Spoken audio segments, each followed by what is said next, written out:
Welcome to the Single Sidebar podcast with your host, Dr. Sam I Am. We are elated that you decided to tune into this podcast. We're going to be focusing on 3 areas: health, wealth, and traveling well for singles living in the 21st century. So let me pull you to the side and help you get your life together so that you can maximize your season of singleness. Welcome to another edition of Single Sidebar Podcast. I am so excited for today's episode, y'all. I have 3 of my closest, dearest, love them to life friends, sisters here on today to talk about single parents, and then of course transitioning and making that change into becoming married women. And so these 3 women, when I tell you all, they are phenomenal. They are phenomenal. They're moms, they're wives, they're bosses, like literally bosses, y'all. And so I asked them to come in on today and to share their story, share their wisdom with those who are currently listening. I am the proud product of a single mom. Shout out to my mommy. She raised 2 daughters by herself, and she now has 2 doctors. So, I mean, hey, she's the bomb.com mom to me. Okay? Mm-hmm. That's my mommy. Right. And so, ladies and gentlemen, on today we have Miss Natalie Johnson, Miss Aduma Swanson, and Miss Wendy Hunt. So we're going to start off with Wendy so she can introduce herself and share a little bit about herself to the audience. Great evening, everyone. I am Wendy Hunt, a.k.a. Lady A.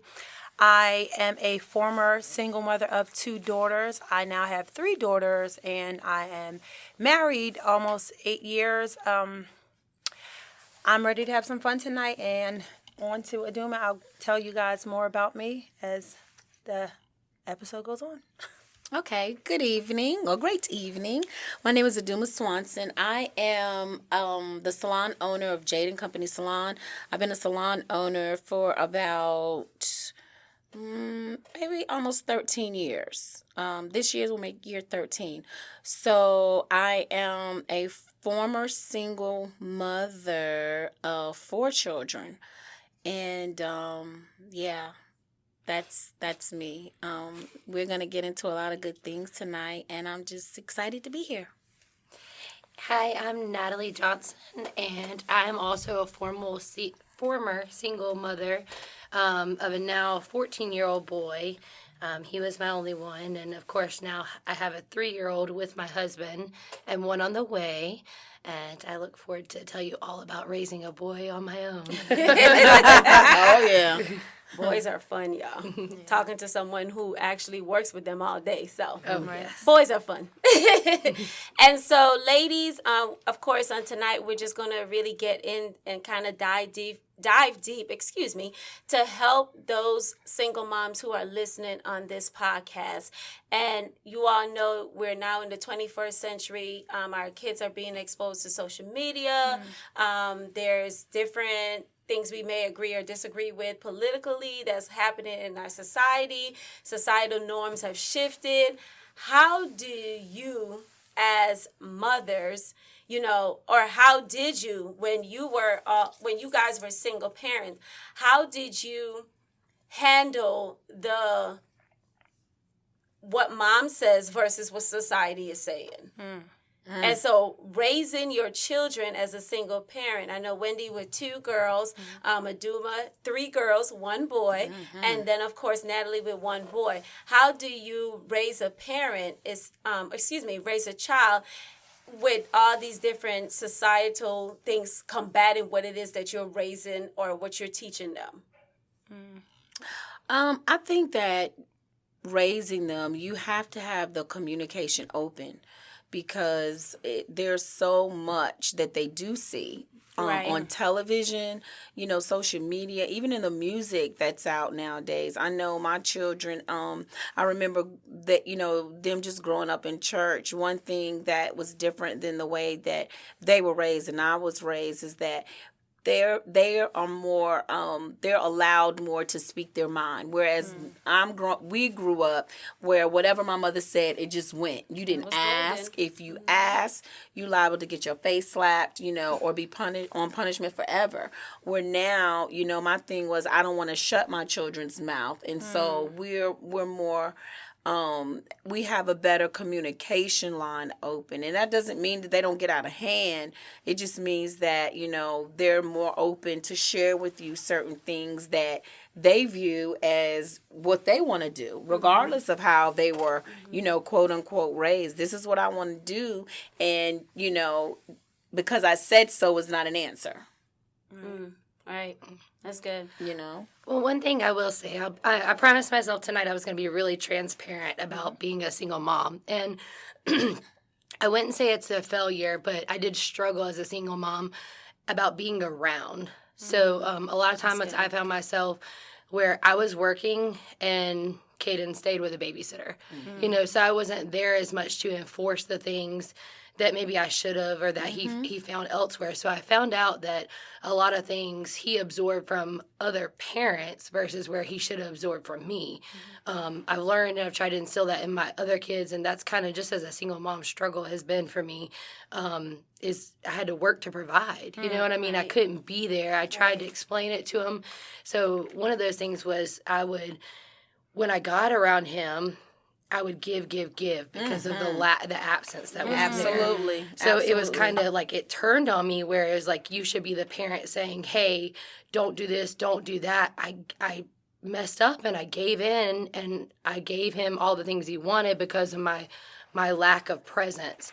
And I realize now, in talking in my honesty with him and telling him constantly, I was wrong in that situation, that he needed to be told no more and understand, because now he's struggling at the age of 14, when people tell him no or when people don't give him what he wants. And so just a little bit of transparency about myself was that, I wasn't really around to implement those things. And, I'm trying to now, but, moms out there who do have kids and you're on your own, make sure that your presence is more important than just providing, and make sure that presence over presence. So make sure you're present and don't worry about the presence. Yeah, that's good. And just the honesty with your children and saying that this is how.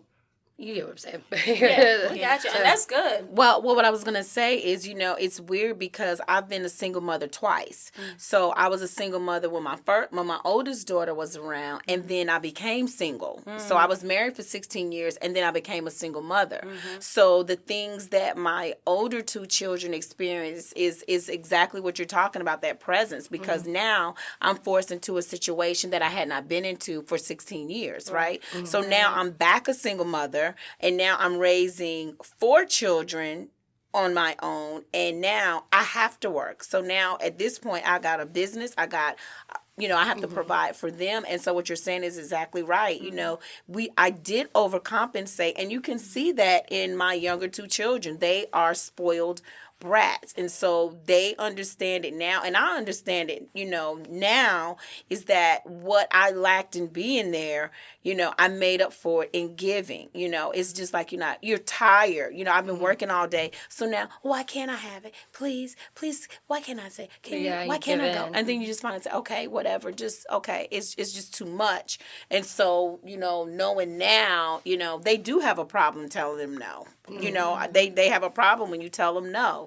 And so you're like, good Lord, what is it? We try to push it off on millennials, but it's not just, and I don't even know if they're millennials. What are they? Like Generation Z. Yeah. So they're not even like Generation Z, but it's Generation Z or whatever the heck that is. Is just, they have that mentality of, just gimme. And and I've said, to some of my friends, being a blessing to them ends up being a curse. Yeah, because they don't know what no is, and that's not how it is in the real world.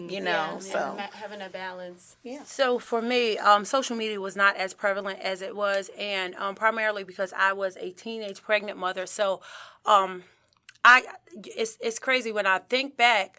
it was a blessing because my daughter looked at me like I was her hero, and I was a baby raising a baby, so anything I did was cool to her.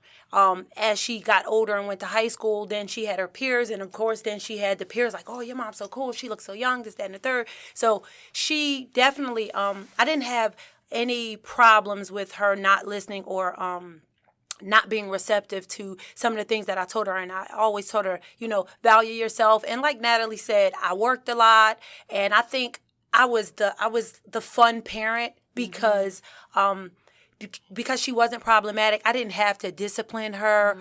Thank God. I always say I'm so blessed that I never had to really endure any adversity with her. Whereas now with my 17-year-old now, here I am married and I got a great life partner here with me raising her. But social media, it's the crazy. Devil. And like we battle that and just trying to express to her her worth and just teaching her, and she's kind of like we're aliens when we are trying to pour into her these things, even though she's very wise, but she uses it when she's away from us. But for us, it's like we pouring in and it's just leaking out until you hear somebody in the community say, hey, your daughter is this, that, and the third. But that social media is raising my child in a sense.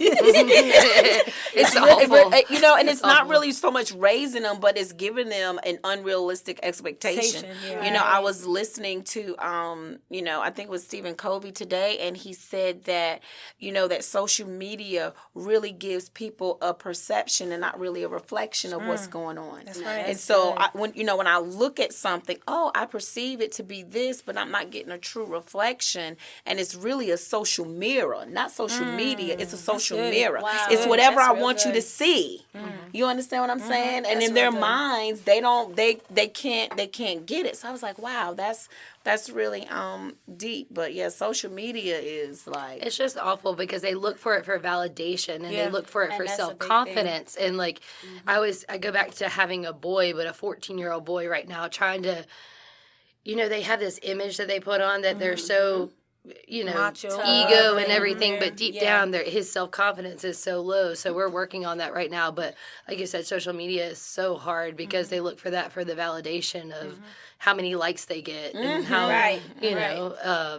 how many followers or this, that, and the third. And it's really sad. It is really sad. Yeah, it is. And one of the things that I've noticed, even with our teenagers, is that sense of entitlement. Like somebody owes them something. How I do was you get rid of that? I was talking to a student today, and he was upset at his dad because his dad took his sneakers out. My question was, who bought them?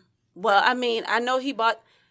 So he can take the sneakers if he would like to. And his dad gave him a pair of Skechers. I said, you lucky Payless is not around. You had them Shaquille O'Neals.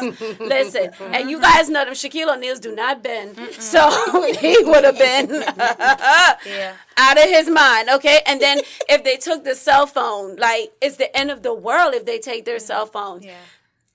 That's whole nother episode we don't have to get into. But one of the questions I wanted to ask you ladies, and I know you can come from different perspectives about this, but raising girls versus boys. And so I know at Duma, you had the pleasure of doing both. Natalie, you now also have the pleasure of doing both. And Wendy, straight girls, okay? I'm a girl mom. She's a girl mom. I'm a girl mom. She's a girl mom. Hashtag girl mom. And so what things... And I'll start with the ladies first who have daughters. What things would you really want to let moms know that they should instill in their daughters to build women of confidence, women of self-worth, women who walk with their head up high? What things should we be teaching our daughters? Because one of the things, again, going back to being in the school system, our girls' self-esteem is shot. And they feel like in order for me to be validated, in order for me to get this guy that I want, I have to show this, or I have to do these things, or I have to act a certain way so that I can get that validation. But what would you tell moms out in their podcast world that some of the things they should be instilling in their daughters to raise those women of standard? If I had to, telling you moms out there who just don't know what to tell your daughters about self-esteem. The word esteem comes from estimate, and it's how you estimate yourself. And social media does not place value on who we are. I always tell my girls that, one, you have to honor and celebrate yourself before anybody else can. That's Your right. relationship with God comes first. If you have a great relationship with him, you'll then have a great relationship with yourself, which will then spark into having great relationships with, it can go down from your teacher to the next door neighbor to the love of your life. So you have to love you, accept all the flaws, accept the great things and the bad things. There's things about me that I did not like, but I will say this.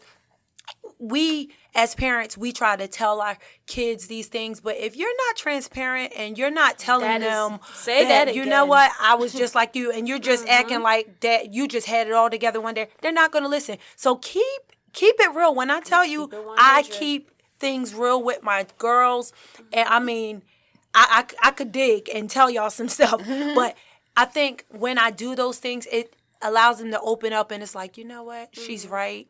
But overall, like I said, just know how to value yourself. And it does not take a boy or a pair of Jordans or the latest whatever. Purse or whatever it is. Purse or whatever it is to define who you are. Although those things are beautiful. I love all of that. But at the end of the day, I can strip butt naked, and I love Wendy when I look in the mirror. That's right. Edges, no edges. You know what I'm saying? Bloated, not bloated. Look, crack nail, not crack nail. So, I would just say that teach your girls to value themselves before they feel that anybody else has to place value on them. Yeah, I definitely agree. I have 3 girls, and it's weird to see, my oldest daughter, I've spoken with Wendy. I think about this before. It's amazing to see how her estimation of herself is so low, and it took her being by herself that, now that I watch her social media posts, I keep seeing her social media posts, things like value yourself. You're perfect, just like you are. And so I said to myself, God, I thank you, because now she's starting to see that she's having to undo all the negative things that she thought she needed. So a failed relationship, years of a failed relationship, now she's starting to undo it for herself in her mind first. So now the relationship is over, but now I got to break down all this construction that's been built up in my head about myself, where my other 2 did not have that, because they know that you have to have this self-esteem, this value, this worth. And if there was some type of imbalance there when it came to her, but she's finally getting it. So that is huge. You have to make sure that your girls are they have that self-esteem. But it's not just the girls, it's the boys too. So let's shift into the boys. Because I have a male child, and, Joshua's so sweet. I love him so much. But even with Joshua, I was always concerned because of Joshua's height. And I would always think, but I would never put his what I was thinking off on him. So whatever he felt about himself, I would always encourage him to go higher, and whatever it is he was thinking, about himself or what he wanted to do. But it's the same thing with boys. I think that they have to have a self-value and an estimation of themselves too. And sometimes it's even more hefty than girls, because they don't talk about it with other guys. So for them, they're quiet and they hold it in. Yeah. So you have to make sure that they're constantly speaking about that. Yes. Yeah. Yeah, as far as, and I know I talk about the negative sometimes in myself, because I want to relate to other moms to know that you're not perfect. Parenting is a situational thing that every new year is a new challenge we go through. It is a new adventure with each child. Each child is different. Right. And with my son, it was different.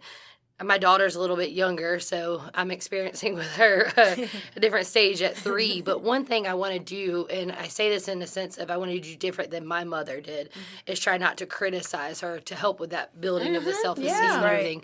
Not be critical about what she wears or how she wears it and give her that freedom of expression.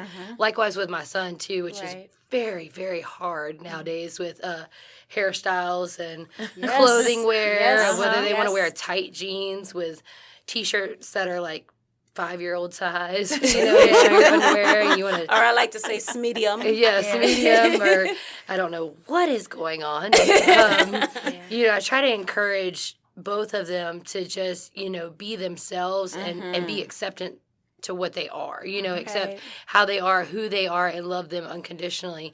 And I think that's the number one thing that I can do, because I have a tendency to criticize and be like, don't do this, don't do that.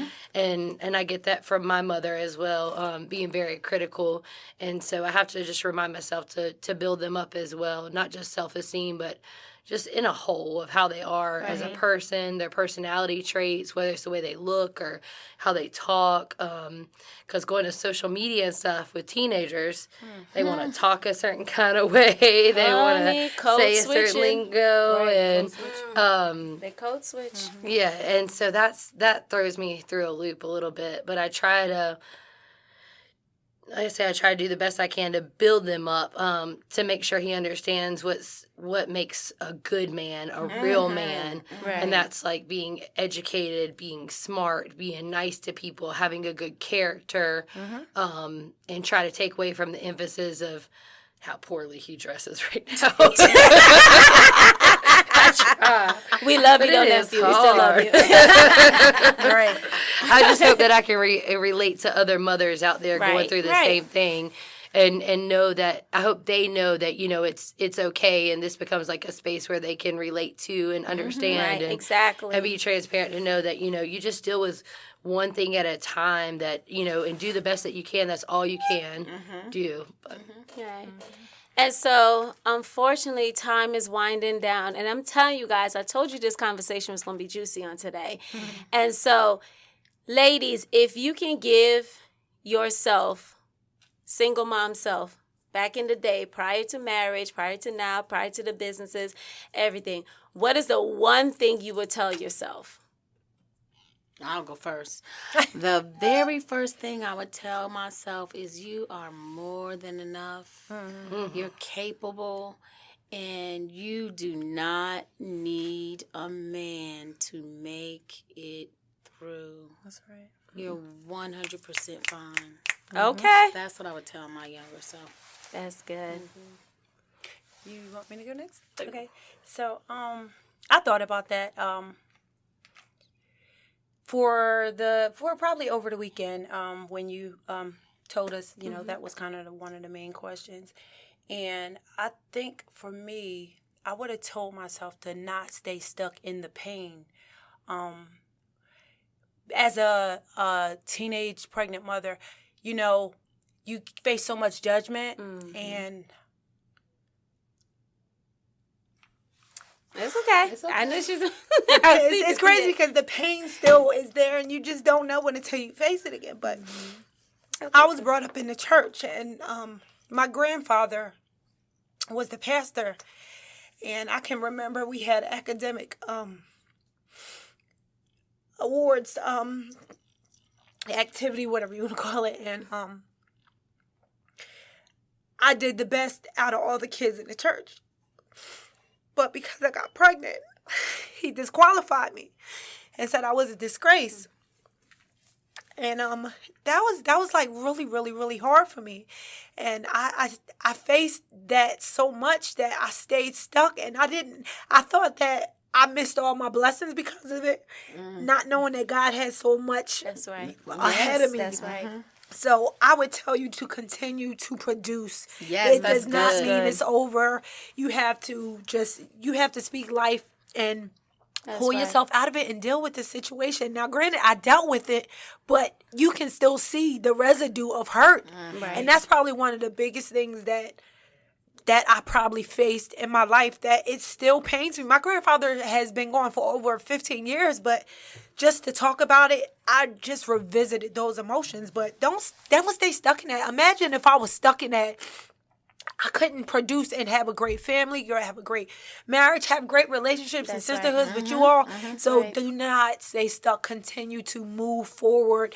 If God blessed you with a baby, He's going to give you the tools to raise that baby and to raise her into a beautiful, fine young lady. So don't stay stuck. Hashtag don't stay stuck. Hashtag don't stay stuck. And she is a beautiful, beautiful young lady and a boss lady herself. Yeah. Shout out to you, Deeshi Boo.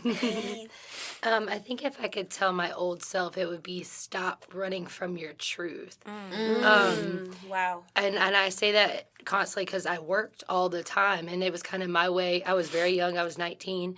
But I ran from the truth of being a parent. I was also a parent of a biracial child. I was also shamed in my family because of it. And like Wendy says about the hurt and the pain that comes from all that, the easiest way was, I'm just trying to provide. I'll work all the time. I had a great work ethic. But at the end of the day, I was missing my true purpose, and that was in raising my son. And I'm glad that I've found that, and I've evolved from it, and I've learned so much from my mistakes, and it's wonderful because now I can say I'm learning for the things that once I thought was a failure, but really it's what made me who I am and made me where I'm at. But just don't run from your truth. Be your truth is who you are. It's who you are as a woman, and there's nothing to be ashamed of it at any point, no matter what you do. Just be true to your truth. That's right. Wow. Y'all, this was such an enlightening episode, I think, for me as a woman, as a single woman, as a product of a single mom, just to hear it from other single moms. So I would like to end this episode to say thank you, Mommy. And I'm not trying not to cry myself, but just thank you for being strong. Thank you for being a provider. Thank you for all the ups and downs. When I didn't think that you saw me, you did. When I didn't think that you heard me, you did. When I didn't think that you were communicating effectively, you were. And so I love you, Mom. I really do appreciate it. Guys, stay tuned for our next episode. These ladies will be back to talk to us about marriage and blended families. So hope you guys got something from this episode, and we'll see you next time. Thank you for joining us for today's episode of the Single Sidebar Podcast. It is our hope that you took away something from today's episode that you can immediately apply to your life. Make sure that you follow us on Instagram at the Single Sidebar Podcast or at Dr. Sama AM1 if you would like to continue the conversation from today. We do hope that you are able to join us for our next episode.